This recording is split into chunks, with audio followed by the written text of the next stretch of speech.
We're gonna spend some time in silent meditation out in the natural beauty of Appalachia. Just kidding, there's gonna be a man there, and he'll be pursuing us. We open a U-Haul, rented by Jessica, who is packing up all her stuff. Unfortunately, she picked a trailer only big enough to carry 3 to 4 of her largest items. Despite this, we're led to believe that she only has to leave behind a couple of non-essentials. At any rate, we're soon on the road for a grand cross-country trek.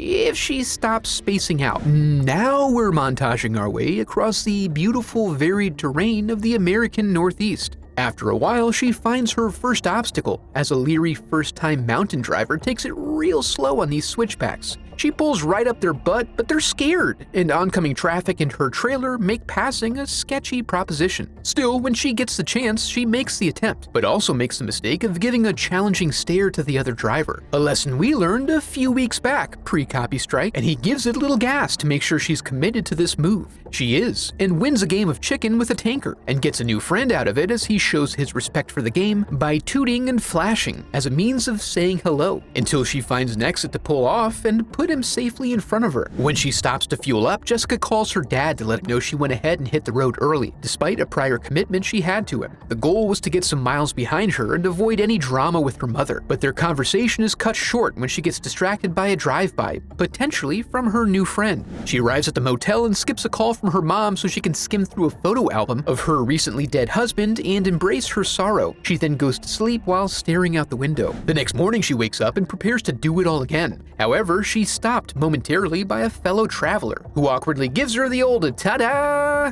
Do you recognize me? And he takes the opportunity to apologize, claiming the events of the prior day were a simple series of misunderstandings and mistakes, fueled partially by road texting. But why are you here, bro? Regardless, he gives his apologies and wishes her well. Then she's back on her way, still avoiding that call from her mom, when, lo and behold, a fantastic coincidence arises. He patiently awaits her approach, but then is surprised to find she won't open up for him. He attempts to curry her sympathy, but seems oddly insistent that he can't wait for a tow truck, and would much rather enlist her help rolling his car off the road and driving him to the next service station. He gives her the hard sell, but we all know about Ted Bundy at this point, and she's in a hurry to return some videotapes, so she leaves him in her rear view. She then balances out these good decisions by pulling in for a quick rest in a semi-vacant parking lot at night to call her mom back. They converse while a couple of men loiter nearby. As she finishes her phone call, a familiar vehicle pulls up right as the other drivers are leaving, so her intent is to take off, this time without even bothering to listen to his kind words. She heads off down a rural road and is only on that path for a short while before she sees headlights bearing down on her from a distance. She frantically calls 911, but it ends up being a false alarm.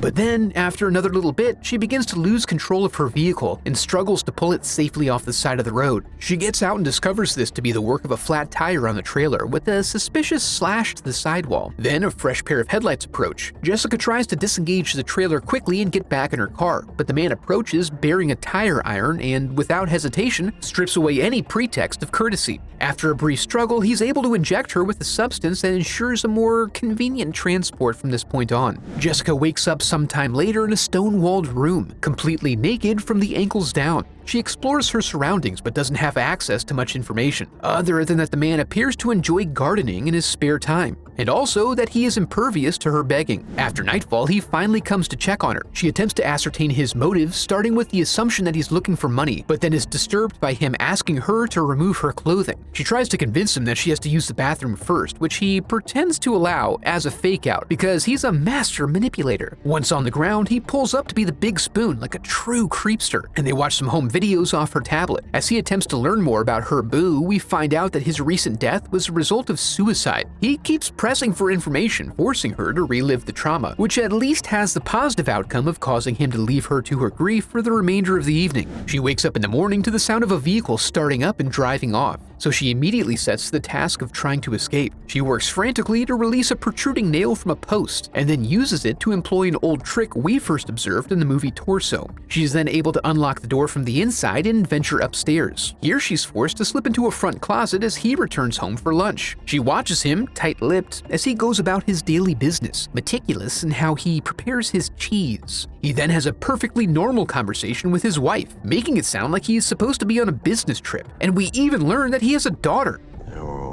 I miss you too, sweetheart. And he maintains a remarkably calm demeanor, considering. After the call, he walks off whistling to go check on his special little secret prize, and she takes off out of there like a jackrabbit into the woods. He gives chase, but she has a good lead, which is squandered when she is violated via forced penetration of the foot by a twig. As a result, he ends up catching up with her at the river, and after a brief standoff, she takes the only action available to her. She lets the current carry her a piece downriver, and hopefully emerges on the opposite bank. Now it's just a matter of traversing the unyielding wilderness, but shortly after finding a good walking stick, she's horrified by the sound of approaching footfalls in the brush. Jessica ducks behind a tree and waits, jumping out the last moment to blast a kindly old man across the chest. This move ultimately delays her requests for assistance as he's somewhat wary of her intentions. He agrees to at least make a quick call for her, but finds that his phone was obliterated in the attack. As an alternative, he hesitantly marches her toward his car. By the time they arrive, he has regained some of his trust and gives her a pair of his wife's boots, and a little nibble for the car ride back. Unfortunately, the road is now blocked, and old Robert's not aware of any other pathway out. Jessica becomes desperate to continue their forward progress, but then a familiar vehicle approaches from behind. The man runs out with his cell phone to his ear, pretending like he's on the horn with emergency personnel and has been out looking for Jessica. He acts as though she's prone to episodes like these and that he and her family have been worried about her. He's able to sow enough confusion to get close to her and attempt to get her back into his vehicle, but then she runs off, and it's just too confusing for Robert, who asks to borrow his phone so he can call the police to verify the situation as he described is legit. He's then severely beaten for his trouble and finished off with a headshot. Now armed with a gun, the man pursues Jessica into the night. She eventually finds a little rocky enclave that, under different circumstances, would be quite pleasant to visit. She hides out here, but her respite is soon disrupted when the alcove is illuminated by an approaching flashlight. She attempts to escape under cover of darkness, but winds up taking a bullet to the shoulder blade. She scurries off and crawls into some bushes as he runs after her. Knowing she's still close, he calls out into the darkness and paints an ugly picture of what's going to start happening to her body over the next few hours thanks to the bullet wound. His recommendation is that she fight while she can, and as a sign of good faith, he even puts down his loaded gun and gives her 1 minute to retrieve it. What a good guy! He attempts to aggravate her while she continues to play Toad, and no matter how charming his speech,